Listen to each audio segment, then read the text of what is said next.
there, everybody. I am super excited to show you this little Lenormand deck. Um, my friend Deirdre had pointed this deck out to me, knowing how much I love Thumbelina. Thumbelina is one of the first stories that I ever remember being told, that and The Hobbit.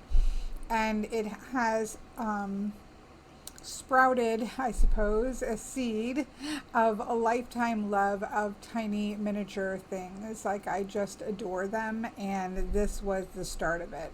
So when she showed me that there was a Thumbelina Lenormand, I mean, come on, there was no way I could not pick this up. I do have every year I teach a Lenormand class, which is starting in August, up again in August.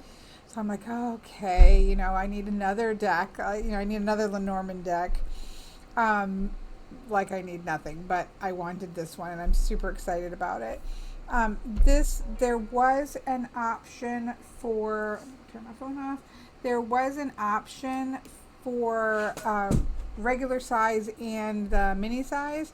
It's Thumbelina. Like, there is absolutely zero way that I wouldn't purchase the mini version of this, so that's what I went with, was the mini version. It did come with a little bag that you can put it in, which was nice that it came with that. I have a mini, my friend Deirdre, who makes bags, I know I talk about them all the time, but that's because I have so many of them and I love them. But this is for my Nellie's Lenormand. Look how little that is. And it is super tiny, which I adore. And this actually fits in there, even with the extra cards, because there are extra cards in here. It just maybe needs to be a little bit longer thing. So she already found some fabric that she's going to make, because she has one coming too. So I will be getting a little mini case for it, which just will also feed my soul of loving of miniature things. But it's nice. I didn't think it came with anything, so that was nice. So we're going to put that aside. Size wise, what's a good comparison? I don't have anything. Well, here, this is a make playing card, just standard tarot card. So you can see it's a mini, right? It's a mini there. If you compare it to playing card, or just a standard, this is a bridge size playing card. You can see that. Obviously, a regular playing card is just going to be a little bit wider. So it's definitely a, oops, let's not mix things up. It's definitely a small mini deck, which is great for doing grand tableaus with. So there's that. Let's zoom in even further to see this adorable tininess. Oh my goodness. So it is by Lorraine Music. It says divinationapothecary.com. I purchased mine on Divination Apothecary on Etsy, so I'll put a link to that in the description so that you can find it. But there we have it, Thumbelina Lenormand. So let's take a peek at these. Oh my goodness, come on. Here's the back. There is a it is a linen. I think you can see that, which is my favorite. I haven't tried to shuffle this yet, but linen is my absolute, good linen cardstock is my absolute favorite. Absolute favorite kind of cardstock. So there we have that. There is the adorable, I would say, to me it kind of looks like maybe watercolors on the art style. I'm not 100% sure, but it's beautiful. Love the little framing that's over the number, and then it has the name and the title of it there as well. Super sweet. Doesn't have the playing card inset. That's okay for me. I don't use those. And the ones that I do associate with them are different than the standard ones, so that's fine for me. So there we have the rider, the clover, not a 4-leaf clover, but a 3-leaf. I love this ship, so adorable. I also, I haven't looked yet. So it looks like, I wondered if the bottom pieces were the same, but they are similar. Like this is similar, but we can see it's rised up out of the ground, so we can see the house that is there as well. So we'll see as we keep going, but we can see like there's pink flowers, there's purple. These are similar with an adding this in. So I'm guessing there's going to be maybe a few different bottom edgings, but we'll see how it goes as it goes. But I adore, just in general, I really love air balloons as ships. It just makes me happy. I do love a good air balloon. So there we have the ship. Look at this house. Look at this house. Oh my goodness. So see, the bottom here is definitely different. So it doesn't look like it's going to be, it's not just like a border that's been stuck on there. It looks like that's just actually been in the images. Adorable. There's Tinkerbell up there. Here's her little house. I am playing a fairy in a D&D game that I normally DM, but once a month I play in an in-person game in which I actually get to be a player, which has been so much fun. And I play a fairy, and she's got a little house that she doesn't have access to right now because things have happened. But anyway, this just makes me so happy. House, adorable. I love this tree. Again, a tree is a tree is a tree. None of these images matter. And they're standing out. Like that stands out as a rider, clover, ship, house, tree. They stand out for what they are. So far, I haven't seen anything that would get in the way of reading. There's Thumbelina up there in the tree. Love it, love it, love it. I just like the pinky tones to the tree. Here we have the clouds. I do like that there's a dark side and a light side. It's not necessary. For me, a cloud is a cloud is a cloud. Again, but I do like that. Is this, let me see something. See if it will zoom in. Look at little Thumbelina sleeping in the corner. Okay. Here we have the snake. I do like the tangle of the garden hose here. We can see the houses up above here. Things are complicated. Even for the snake, things are complicated. They're all a little bit entangled, right? So that makes a lot of, dragonflies. I've seen a couple different dragonflies showing up. Trying to see if there's any other butterflies. Mostly, it seems like dragonflies in most of them, but there we have a butterfly up here, which kind of hints at the transformation as well. But for me, snakes are about complications. Look at this one. So this is, they called it the coffin card, and we have sort of like a, what would be on top of or in front of. So we have the urn there and the headstone. I don't know if we can see. I kind of wondered if, I can't read that, but maybe you can. I kind of wondered if we would have maybe like the dead, I'm going to get the bird wrong. There's a bird that gets injured. I kind of thought maybe we'd see that there, but this is really pretty. Again, the colors are just so sweet and pastel. Very storybook, fairy tale pinks. You can see my nails.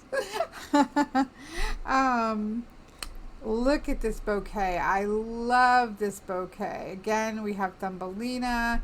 We've got a butterfly here. It's just beautiful. It looks like all of the flowers that we've seen along the bottom, as if somebody went out there and picked the flowers for the bouquet. It's so adorable. I mean, I'm going to say that about every card. I really love this for the scythe. It's about doing the work. It's cutting energy. It's working energy that pays off. You get something for it, whether that is wheat and grain that we often see bundled up, or a bouquet of flowers. But it's work that you're doing that is going to have a reward. You're going to gain something from it. So I love that. I do love the whip. So whip, it can be whip or broom. I'm surprised they didn't just change the title to broom, but it works. It's that repetitive motion. And you can also think about frogs, like people screaming and like pushing a frog outside of the doorway in some way. I prefer there not to be people in any card that doesn't have people, and this isn't a people, right? We have a little mouse here, but to me, the broom is pretty predominant, and I don't see that getting in the way there. But I'm going to set that aside for a second. Look at the birds. Now, they don't look anxiety inducing. Oh, look at they have a little card. Oops, see if we can get it to focus. Look, it's got little, like somebody's sitting down to have tea and do a reading. Absolutely, which can be stressful depending on what you get out of the reading, right? I see birds as noise and anxiety more often than not. That's where I'm landing there. But it's birds. It's very clearly birds, and they're adorable. Hard to think of them as being anxious. Now, this is the first one that we get 2 cards. There are several choices, and the child are one. Obviously, we have different ethnicities here, different color hair, different color outfits.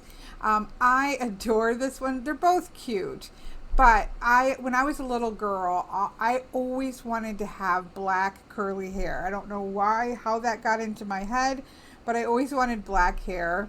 And my hair, well, right now my hair is wet. My hair's gotten darker as I've gotten older, but it's definitely not black. Plus, I just like the blues, and I love the purples in her hair. So I'm going to set that one out, and I'm going to keep this one in. Here we have the fox, which is adorable. I love the lines of the fox. It's just beautiful. A whole animal deck would be gorgeous in her art style. It's just beautiful.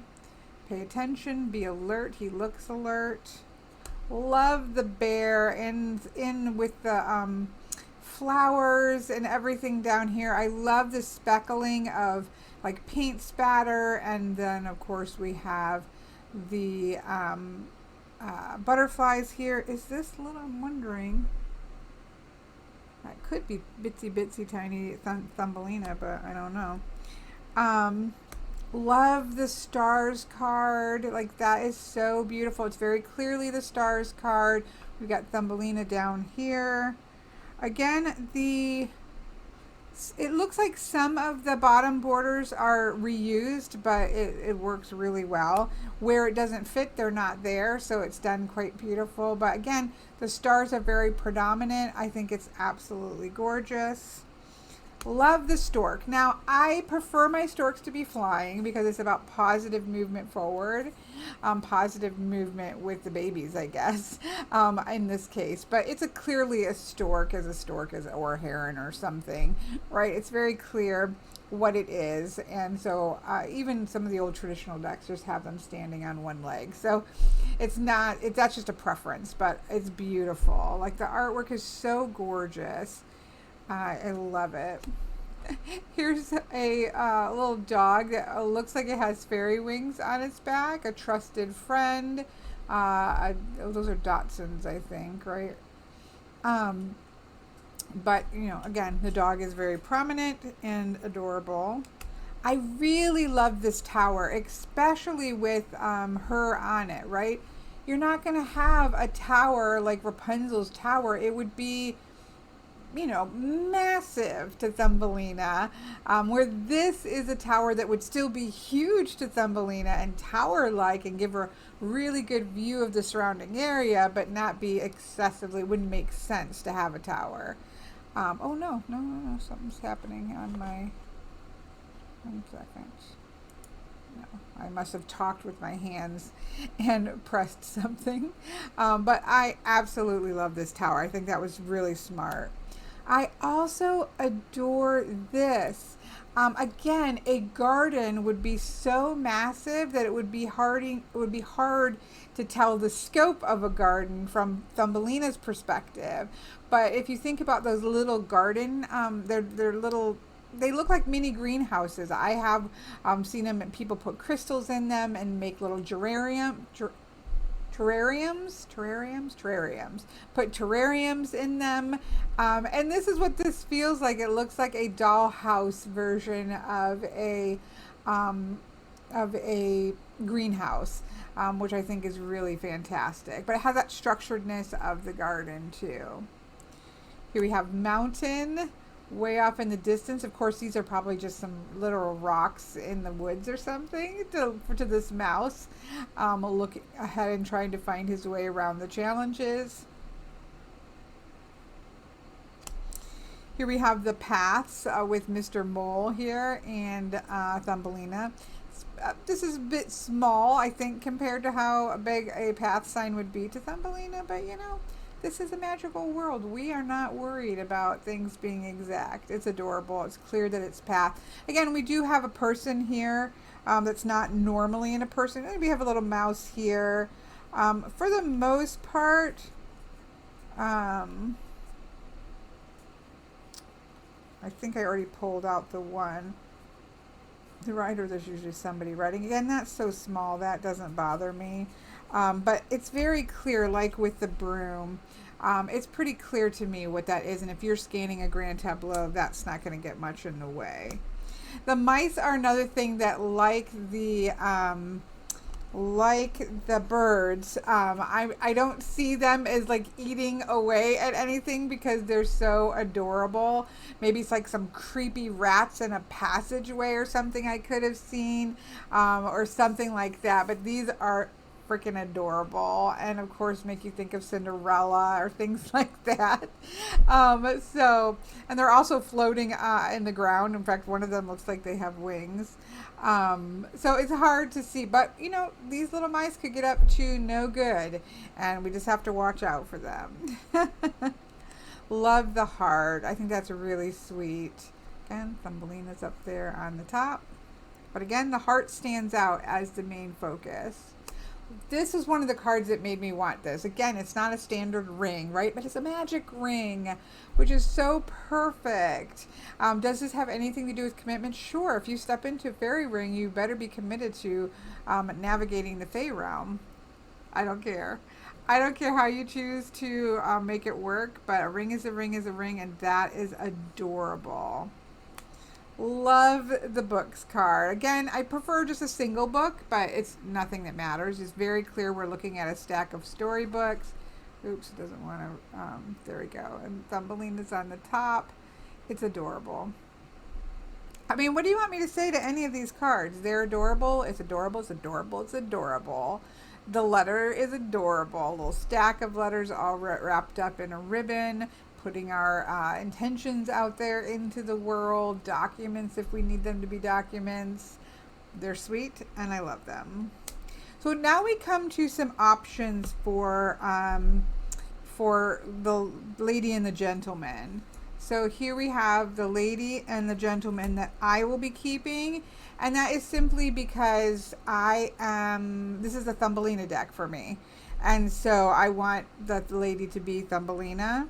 And I like this redhead, because I like redheads, number one. And number two, she looks the most like the other Thumbelinas we've seen in the decks. Now, there is another fairy lady, which is this blonde one. I know I should zoom out, but I don't want to quite yet. There's another one here that's a blonde one. If you want two ladies, two fairy ladies there. Or if you just want this in the, however you want to mix and match them. But you have two ladies here. Now, you also have not another male fairy, but you do have another male in the frog. So then you would have the fairy and the toad as well. Or again, you could have the toad and one of the fairies, or however you want to do that. So I'm kind of surprised there wasn't, if there's going to be two females, maybe two male fairies, then see how you want to do it. But we have a gentleman here. And then there's a third lady, which is so adorable. If this wasn't a Thumbelina deck, I would be inclined to these two. Because how adorable is that? I can hardly stand it, but that's not what I'll be choosing. Very, very cute. I think that could get confusing with the broom.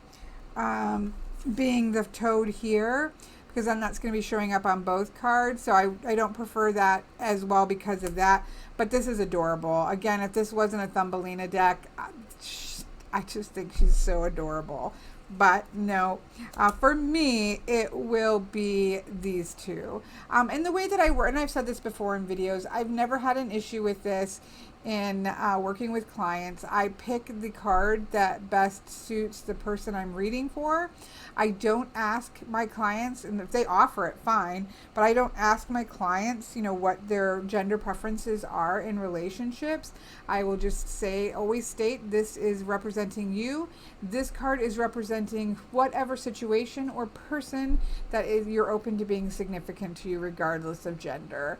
And I've never had an issue there. Most people getting a Lenormand reading understand the dynamics that the system came out of and understand how that works. So I've never had an issue with that situation. So for me, these three are going to get put away, and these are the two that I'll keep because it is a Thumbelina deck. So that, I've got some things mixed up there. That's that. Okay, I'm going to have to hold these because they're going to start sliding around because they're so little. Here is the lilies, absolutely beautiful. My favorite lilies are white lilies in Lenormand. It's just personal preference, but it is not at all necessary. These are gorgeous, and I absolutely love them. And there's our little Thumbelina. Again, she's so tiny. She's there and present in a lot of them, but not to where when you've got them all laid out, she's going to be intrusive. Beautiful sun. It's the sun. It's going to stand out very strongly as the sun. And I'm assuming the moon also is going to stand out beautifully as the moon. Those are really gorgeous. Really gorgeous. Here we have the key, which is adorable. Look at her, a little tiny over there. It's just beautiful. I love the filigree of the key. It's like keys in my fairy tale set of charms, which I'm going to talk about in a second. It's just beautiful. We actually have the dragonfly wings on it. Love this fish. This was another one I saw that I really loved. I like that they're moving in different directions. I like that there's multiple fish here. We've just got energy and resources abounding. It's in this beautiful underwater plants are gorgeous. It's just beautiful. And same thing with the anchor. It's just beautiful. I don't know what else to say. They're adorable. They're beautiful. They're sweet. The color is beautifully consistent. The art style is beautifully consistent. None of the cards, in my opinion, are difficult to see in the way that in the traditional way. They're just really gorgeous. And then our cross at the end, here we have her underneath, sleeping under the cross. She had some trials. She had some difficulties. Again, it's beautiful. I love the tiny, I don't know what those are called, those little purple flowers are just so sweet. So we have, again, not a sense of weight, but there is, like, she's mourning something here. And that's really beautiful. It's as beautiful as a cross can be. Did I show the backs? I don't even know. I think so already, but let's show it again. These are the backs because it's the Thumbelina tarot. Oh, it's tarot. Thumbelina, the Thumbelina Lenormand. Okay, let's scroll out here. And let's put these aside. So these are not ones, obviously, that I'm using. And this is the sort of art card or the title card. I just kept these out to see were there ones where there were, because I'm not a fan of there being people on non-people cards, because when you're putting them all out, you want to just skim and you don't want to be thinking about it.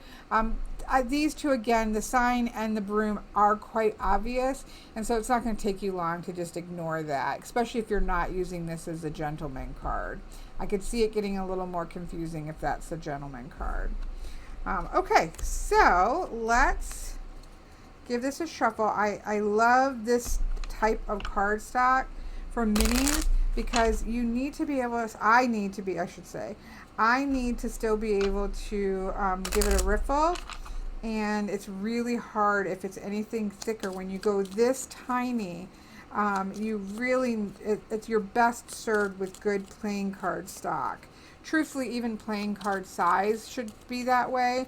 I'm just not a fan of tarot and oracle thickness cardstock being used for playing cards or especially for mini playing cards, because it just doesn't shuffle well.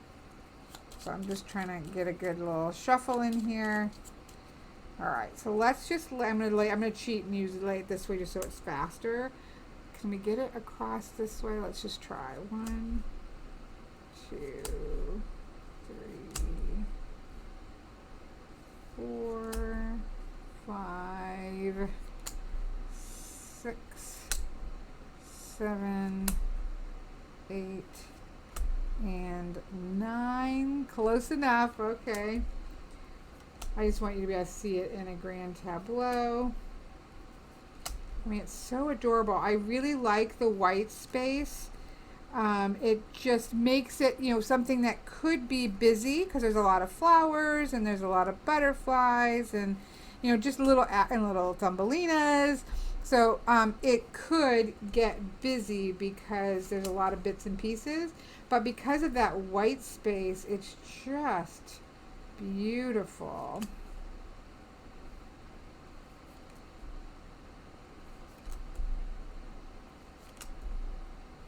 Sorry, I'm apparently not very good at chit-chatting while I try not to talk when I'm doing grand tableaus for clients until everything's laid down, so I don't start shuffling.